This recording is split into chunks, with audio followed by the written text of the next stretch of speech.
Hello everyone. In the past 15 years, I've left engineering, I left government career with imminent promotions. I've also left a consultancy business. And the reason why is because of what I've achieved in my investing journey. It's because I ultimately wanted to live my best life. And I feel like I am living my best life. So I'm so passionate to talk about today's video, the 3 steps you can take to build a successful investing journey. And of course, by the end of this video, there's a bunch of free resources and 3 actionable steps that you can take right now with the tools. So if you are a Canadian DIY investor who loves building multiple streams of income, massive wealth, so you can ultimately design your best life, then you must hit that subscribe button and that bell notification button to get the latest and greatest videos coming to you every single week. So let's get back with the video.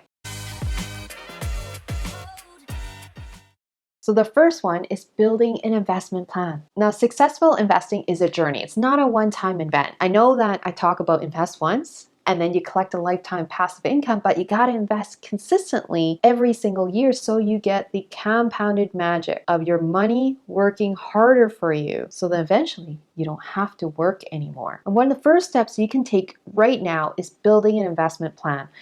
Knowing where you are going makes it so much easier to take action. For example, what are your goals for your RRSP? Maybe it is for retirement when you decide to retire traditionally at 65 years old.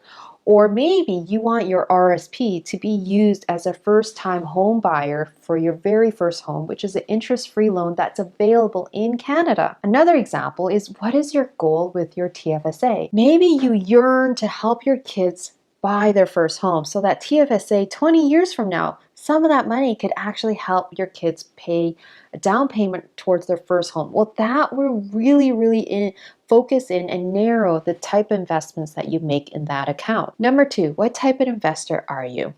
So you know yourself best and the situation you're in. And by knowing just the personality traits you have, well, there's actually a behavioral model that you can follow because it's most likely you're going to fall in one of these categories according to your personality trait. And by knowing this will assist you or prevent you from being a successful investor. Just got to be aware of it. Now, a very useful behavioral model developed by fund managers that's super simple to understand. It classifies investors according to 2 personality traits. Now, the first one is your method of action. Are you more like, I'm going to sit on the sidelines and watch before I take action? Or you're just like, I'm a jump starter, I'm going to get in. And number 2 is your confidence level. Maybe you're like very anxious and again, you like to sit on the sidelines, or you're super confident and you want to get in. So based on these 2 personality traits, you could fall into one of these 5 investor categories. Number 1 is you could be an individualist where you're careful and confident, which means you're more a DIY investor. Or number 2, you could be an adventurer. Maybe you're super volatile, you like being entrepreneurial, maybe you're very strong-willed, or maybe you're a celebrity. You're like a follower of the latest investment fads, being the latest trends, the hype stocks. Or maybe you're a guardian where you're highly risk-averse and you're a wealth preserver. Or maybe you're just a straight arrow, which means that you share all the characteristics of all the above equally. Now, once you realize this, you can really figure out what type of investing strategy you fall in. So for example, if you're an individualist, then this channel is going to be the best for you because as an individualist, you like to take a DIY investment approach, take control of your financial investments. Or maybe you're a straight arrow and you like to do all the above where you might invest in ETFs, but you also want to take more control of your investments, then this channel is definitely for you. Now, if you are like, no, I'm like super cautious, I like to invest in fixed income because at least I set it and forget it and it collects some moolah every single month and I really care about the total returns, then index investing, ETF investing, high yield stocks would be probably a better approach for you, which is a no hassle approach, but of course it's because you don't really care for the returns. You just want to take a more cautious way of investing. Now, if you are more like an adventurer investor, then you might want to just go all in a couple stocks because it might be in a business, maybe even in your own business, or it could be just one stock that you have super high conviction in. Or maybe you are like a celebrity investor where you are always looking at the latest trends and you want to jump on the latest trend in the next 2 years and you're following other people's trades trades and other investment ideas, then you know what type of investing strategy. You're probably going to go into high growth stocks, more speculative stocks, but you are okay also losing a lot of money because you're also looking at a high reward ratio. Number 3, what type of investment rules do you have? I've studied tons of successful investors and I see a common theme in all of them, and that's they have their own investment rules. So, for example, Warren Buffett always advocates investing in a company that he can understand, which is why he actually avoids a lot of tech stocks, except for Apple, because he actually has an iPhone.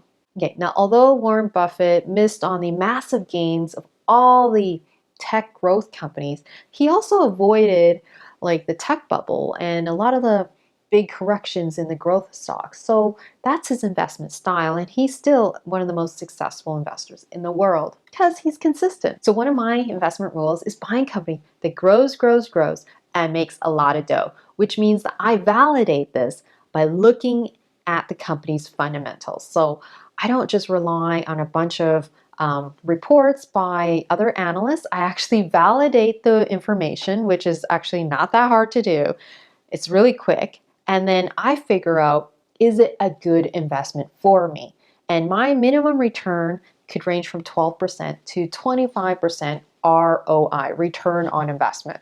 And when I see that there's a possibility of getting 12 to 25% return on investment, then I make an investing decision to go invest in the company. So those are my investment rules. I have an investment rule with the minimum ROI I want. I have an investment rule where I need to have strong fundamentals.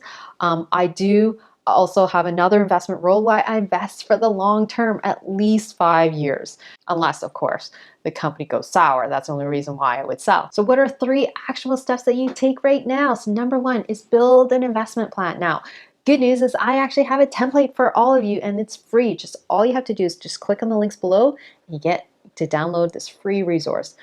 So by having an investment plan, then you know where you're going so that you can actually be more strategic with your investments, with your accounts, because ultimately you know what you want to achieve in life, and that is designing and living your best life. Number 2 is just understanding what type of investment personality you have. So I've included down below in the description a link to the fund manager's behavior model, which classifies investors according to 2 traits, and then it helps you become more intentional with the different types of investments you make because it's really based on your personality. Number 3 is become a lifelong learner. Now, I really encourage you, especially when you're young, to take the time to learn to invest, because probably that is the easiest way to invest is when you have a long time horizon.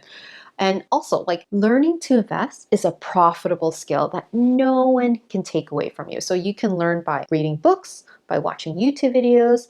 If you don't have a lot of time, maybe you're a busy professional, then I really, really encourage you to take a course. Just find a mentor that you can trust, that you can resonate with, that you can aspire to, because you want a mentor that actually cares about your success, right? I'm actually launching a course on March 31st to a small group of Canadian investors.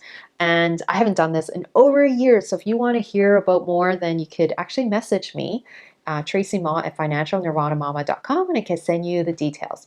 But say you did have more time or you're not sure right now, no matter what, I would really encourage you to also download the Ultimate Dividend Growth Guide. Now, this is one of the easiest investing strategies that you can do, and you can actually get some income along the way. And if you don't have a lot of time, well, you can just read this guide and actually put it to action like ASAP. Plus, you also can enroll into my Stock Basic Foundation course for free. Now you can find all of this in the pinned comments below. Anyways, I hope you found this video super helpful. Just as a reminder, be sure to check out in the pinned comments below a bunch of free resources to help you get started and building your assets in a high inflationary environment. Anyways, I'll see you in the next video.